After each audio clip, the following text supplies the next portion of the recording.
Hey everyone, welcome back to a new video. Before we begin, I wanted to talk about today's sponsor, Hunt a Killer. The holidays are probably going to be a little different this year, and maybe you're a little worried about them not feeling as special as they usually are. Well, that's why I'm so glad that I have Hunt a Killer to bring along. This really immersive murder mystery experience really is an awesome way to get the whole family involved and engaged. Something else that I personally think that's so incredible about this game is that a portion of the proceeds for every box actually goes to the Cold Case Foundation, an organization that's dedicated to helping with real-life cold cases. The game is really engaging, and it's been a ton of fun playing it with my family and friends during the holiday season, especially since we're all still spending a lot of time inside during these really crazy times. Right now, just for my viewers, you can go to huntakiller.com/cannibal and use code Cannibal for 20% off your first box. Now ask yourself, do you have what it takes to hunt a killer?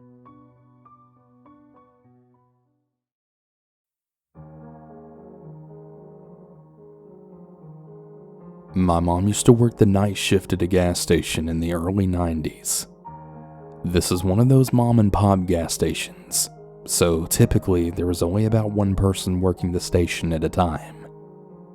During the night of the story, my mom's schedule had overlapped with one of her coworkers for 2 hours because there had apparently been an armed robbery in the same area the night before, so the owner was a bit concerned about being the next target of the robbers. After about 2 hours, my mom's coworker leaves. About a half hour later, there was a goth girl that comes into the station and buys a pack of cigarettes. The girl is fidgety but polite.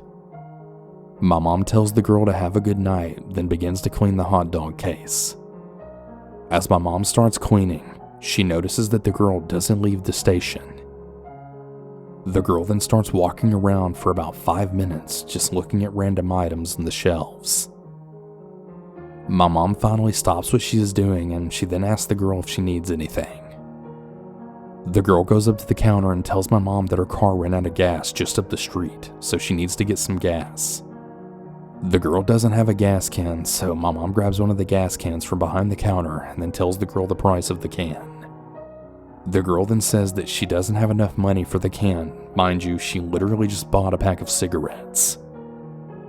My mom kind of wears her heart on her sleeve more than she wants to sometimes, so she tells the girl that she'll buy the gas can for her. The girl then smiles and thanks my mom. My mom lets the girl know that she doesn't have enough money to buy gas for herself, let alone for somebody else. The girl seems to accept this and then thanks my mom profusely. Goth girl says she has someone she can call who will stop by the station and give her some gas money.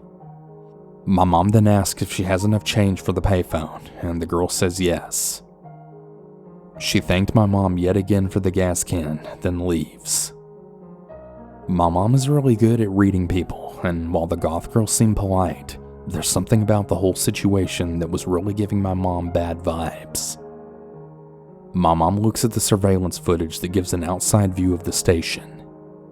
Instead of walking to the payphone, which is just left of the front door, the girl starts walking to a van that's parked really close to the station's exit. The girl then walks up to the passenger side of the van and she starts talking to someone who's inside the van. She points a few times at the station while my mom is secretly praying she's not about to be robbed. The conversation between Goth Girl and whoever was in the van only lasts about a minute or two, and my mom just watches as the Goth Girl starts walking right back to the station. The goth girl comes back to the station and she tells my mom that she had got some gas money from her uncle, but that when she tried pumping gas, she had some trouble with the handle of the gas pump. Mind you, the gas pumps at the station are literally your basic no-thrills pumps. The girl then asks my mom if she could come outside and help her. My mom pretends to be calm, but she then starts to panic on the inside. She then tells the girl that she can't leave the station, so she asks the girl to try another pump. The girl says she tried them all, but she just can't figure out how they work. She asks again if my mom would come outside and just show her how one of the station's pumps work. My mom apologizes and she then explains that she's not able to leave the station unattended or she'll be fired. She tells the girl that there's a gas station just a block up the street and that they always have multiple employees on staff, so she should be able to get someone to help her over there.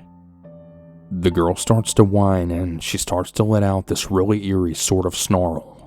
She then gives the fakest big smile she can muster and tells my mom that she'll only be gone for a minute and that she really needs my mom's help. Now, when she said that she really needed her help, her teeth were clenched and she started stomping up and down like a pouting toddler. Goth Girl then starts breathing excitedly like she's a rabid animal or something.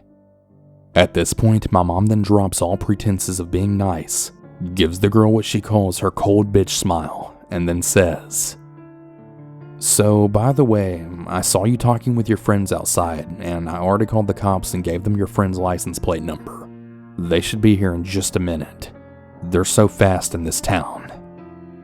My mom was of course bluffing, and luckily for her, the girl seems to believe her. Goth Girl quickly leaves the store, gets inside the van, and right before she can fully shut the side door, the van is then peeling right out of the parking lot. My mom did wind up calling the police later on and then gave a general description of the van and girl. It didn't take too long for the police to find the van. It had apparently been abandoned on the side of the road near a wooded area. The girl and her friends had used hammers and box cutters to destroy the van's interior. The police didn't know what the girl and her friends had planned to do to my mom, but they said whatever it was, it probably wasn't even robbery. My mom wound up turning in her 2-week notice shortly after this happened. My mom's advice to anyone listening to this story is to always trust your gut instincts. They just might save your life one day.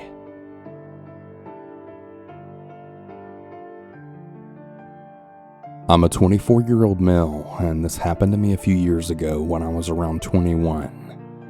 I remember because it was shortly after my birthday in December. It was really cold outside and there was snow on the ground as we had just had a snowstorm pass through our area. I lived with my parents at the time and my mom is not really a fan of driving in the snow, so she asked me if I could drive her to the gas station for her to pick up some cigarettes for her and my dad, as well as a few other items they might have needed. I said sure, as I wasn't really doing anything at the time, and I grabbed my keys, then following her to the car. I remember the cold air hitting your face pretty hard that night, so it had to be at least around the teens, which made the snow and whatever else was on the roads really slippery. This is important to know for later on in the story. The nearest gas station was about 5 minutes away from us, but given the conditions of the roads, it took us about 10 to get there. Once I was able to park the car, my mom got out of the car, then made her way inside the store. From where I was parked, I could see her inside the store standing in the line that was leading up to the register. I kept the car running as it was really cold and I just didn't want to be sitting in the car without any heat. I was browsing on my phone while waiting for my mom to get done, and right around that time I had seen her finally approach the register. There was a black truck that pulled up into the parking spot right next to my car. I found this a bit unusual given that the parking lot was empty, so there was really no reason for them to park right next to the spot where I was. But I kinda just chalked it up to them wanting to be as close to the entrance as they could, given how cold it was that night. No one got out of the car at first, but I didn't even notice this until I looked up to see my mom walking out of the entrance back to the car. I glanced over to the truck's passenger side window, and I could just make out a figure sitting in the passenger seat, and they were facing in my direction. My mom opened the door, then got inside, before then asking me what I was looking at. I told her about the truck pulling up well over a few minutes ago around the same time that she approached the register, but that nobody had gotten out. She first chalked it up to maybe they were just waiting for someone inside the store to come out, but when I mentioned seeing a figure in the passenger side of the car looking towards our direction, she then began to sense why I was so spooked out by it. She told me to just back out and get out of there, and that we didn't need to worry about them once we drove off. As soon as I put the car into reverse and then began to back up, the passenger door swung open and hit the side of my car. A tall, very built man stepped out from the car as soon as the door made contact with my car. I hit the brakes as soon as I felt the contact, and the man stood there before throwing his hands up at me and then staring in my direction. I didn't really know what to do as I'd never really been in any sort of accident before, and my mom was sitting right there next to me and could see as well as I had that the door had not been opened until we had already started moving. The man slowly walked up to my window and just stood there. I cracked it very slowly, and I told the man that I was sorry, but that I didn't see the door open as I was backing out. For a brief moment, he didn't really say anything. That is, before he simply asked, "Roll down your window a little bit more. I can barely hear you." I knew this couldn't be true as it was really quiet in that area, and I wasn't even speaking in a low tone. I told him that I'd prefer to keep it cracked as I really didn't want to let cold air get into the car. This really angered the man, and he immediately spoke in a more angered tone now. He was telling me to roll down my window yet again. I again told him no, and this is when things then took a turn for the absolute worse. Without any warning whatsoever, the man smacked my window really hard with his hand. Startled, I immediately jumped back and rolled the window up. My mom was right beside me, just absolutely yelling for me to just back out and leave, but I was really afraid of hitting the man in the process as he was still right next to my car. The man kept smacking my window really hard a few more times before he then tried punching it. It was right at this point where I realized that if I didn't get my mom and I out of there fast, this guy was definitely going to hurt us.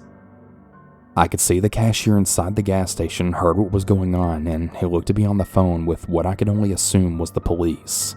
But there was absolutely no way I could wait for them as the man was now both punching at my window and now kicking my door. It was like some switch had been flipped on in this man's head, and he had just totally lost it. I told my mom to hold on as I put the car into reverse again and backed out of there as fast as I could, just barely missing the guy by a few inches. I pulled fully out of the parking spot before the man ran out in front of our car and slammed his hands right on the hood. I sat there frozen, not knowing what to do, as the man looked right back at me. I turned the car wheel, then sped around him, trying to avoid him the best that I could before booking it the hell out of there. After that, I honestly thought that was the end of it. But as we made our way down the road to a stoplight, I was able to see headlights that was fast approaching from behind our car. And once it was close enough behind us, I could then see that it was the same truck the man was in. There appeared to be two people inside of it. I assumed the man I encountered must have been the passenger, and I guess the driver was someone I hadn't noticed before. I told my mom that it was them behind us, and she started to freak out and call my dad, then letting him know what was going on. We were still probably about 10 minutes away from our house given the road conditions, but I knew that there was no way that I could get us back to our house in that amount of time before these guys tried to ram us off the road, or whatever else they had planned for us. My dad told my mom for us to attempt to head back towards our house and that he would try and meet us halfway in his truck. She told me this, and I agreed that this had to be our best option, given that I couldn't turn around and head back to the gas station still not knowing if the police had even been called or not. So once the light turned green, I punched on the gas and sped off. I'm gonna be completely honest. I really wasn't being that cautious of the road at this point, as there really weren't any other cars at this point of the night. There were a few times where the car slid from the ice on the road, and I knew that it would only take one turn of the wheel to lose control, but I wasn't going to slow down and let these guys catch up to us. After about a few minutes of driving, we were able to see headlights right in front of us on the other side of the road. I was thinking that it had to be my father, and as we got a little closer, we were able to make out his truck beyond the lights. Very surprisingly, the truck was still behind us, still keeping pace with me given the road conditions.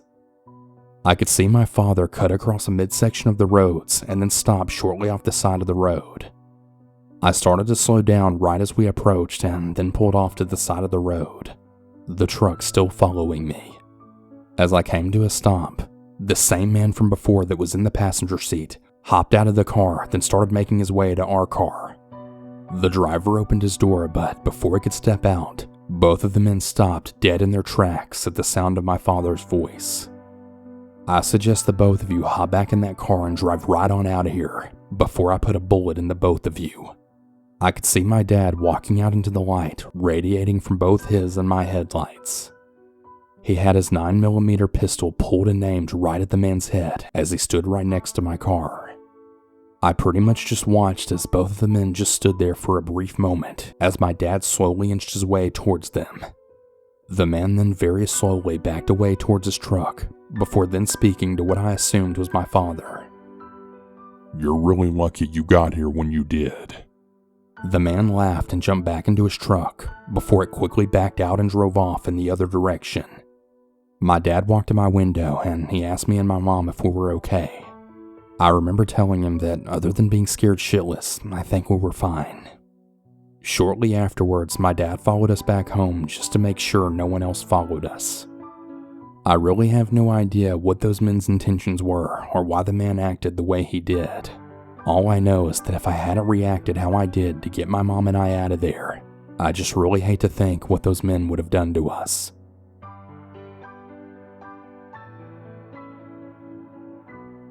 For some context, I'm a 22-year-old female and at the time I was 18 years old. I had moved to the nearest city from my hometown about 2 hours away to go to community college. I was going to get a degree in fine arts. I lived in a relatively really big dorm with 3 other roommates who were also female. The dorms happened to be located in the back of the college near downtown, situated behind a steakhouse, nightclub, and a gas station. The area was sort of in a seedy part of the city, so I tended to be a little cautious whenever I went, especially at night. One of those nights I had been craving some junk foods and I wanted to grab some snacks to eat while I was watching a movie, so I decided to head out to the nearby gas station. I grabbed my keys, my wallet, and then my phone, then told my roommates where I was going. I was really close by, so I was able to walk to it whenever I wanted to. Though I would typically avoid it at night since it really sent off some really creepy vibes. When I finally arrived there, I opened the door, then went inside. It was pretty quiet, save for one guy who was hanging out near the liquor in the back. The girl at the counter seemed to be scrolling through her phone, seeing as she didn't really have much to do. So I went ahead and started looking at things I wanted to buy. Though I gotta say, the closer I got to the back, the more that I could hear this sort of muttering.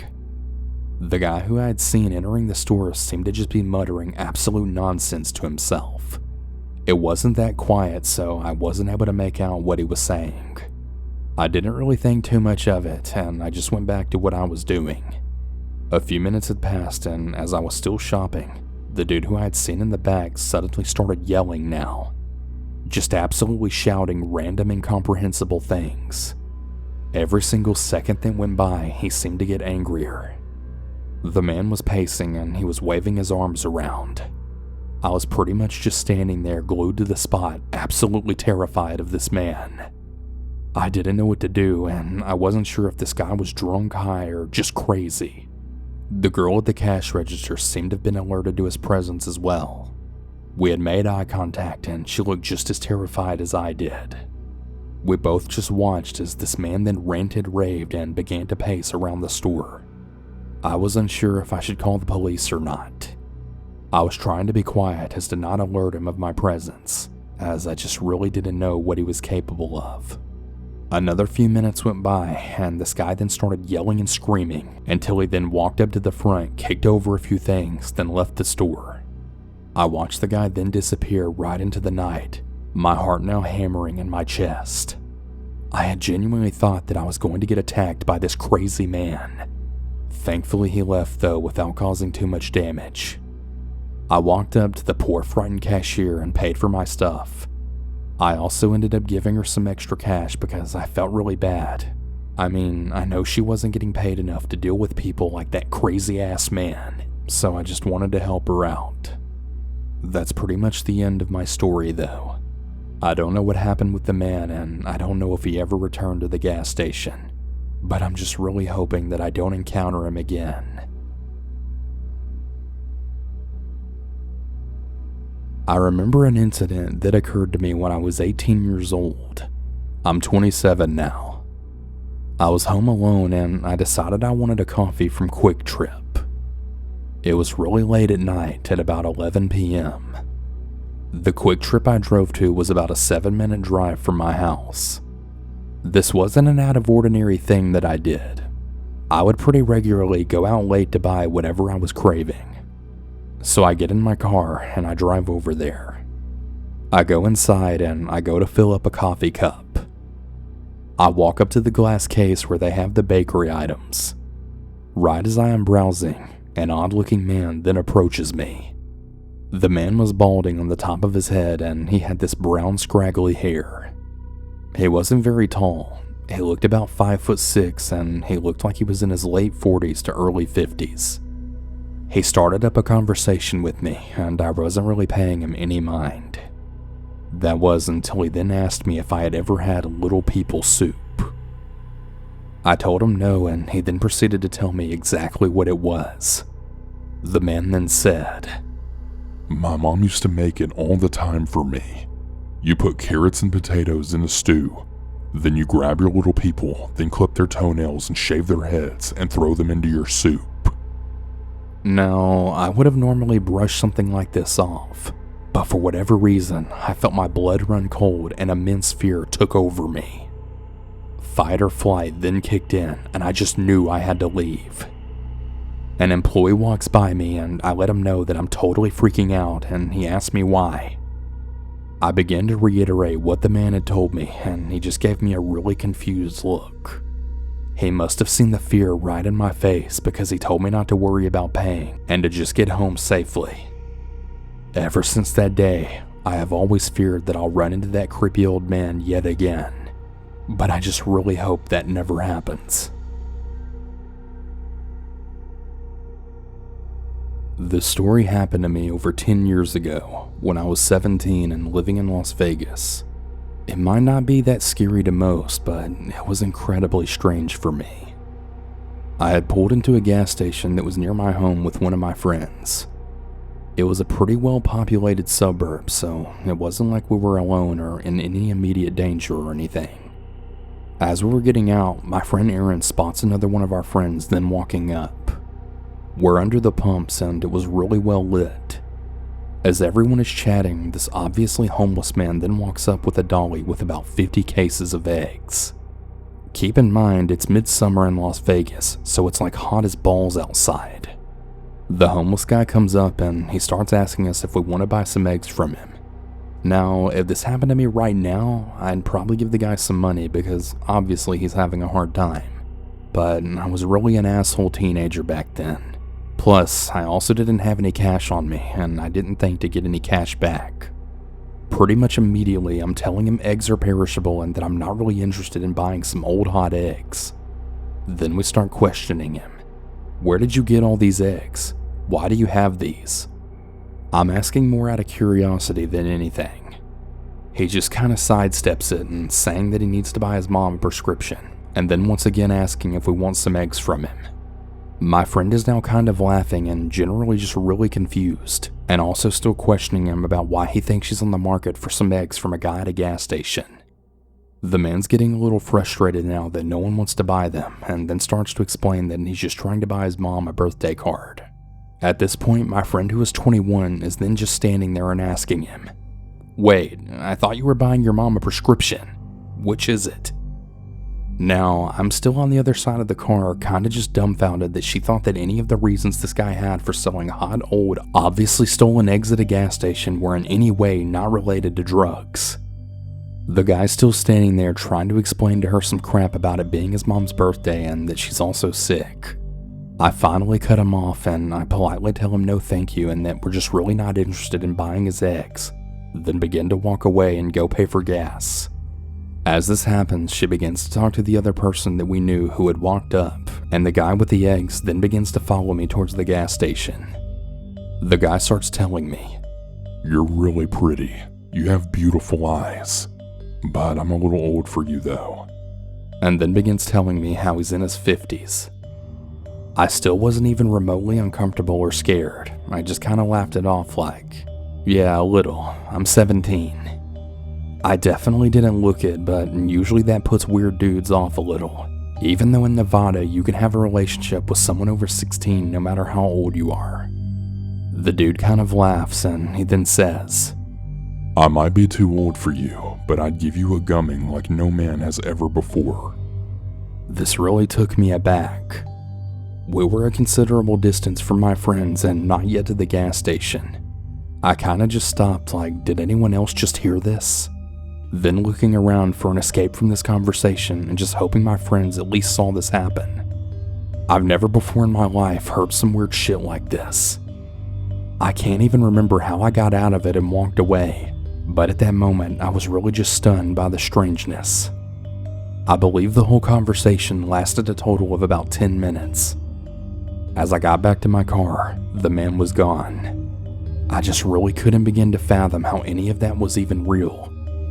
I don't know, but it's definitely one of the creepiest experiences that I've ever had. Hopefully nothing like this happens again.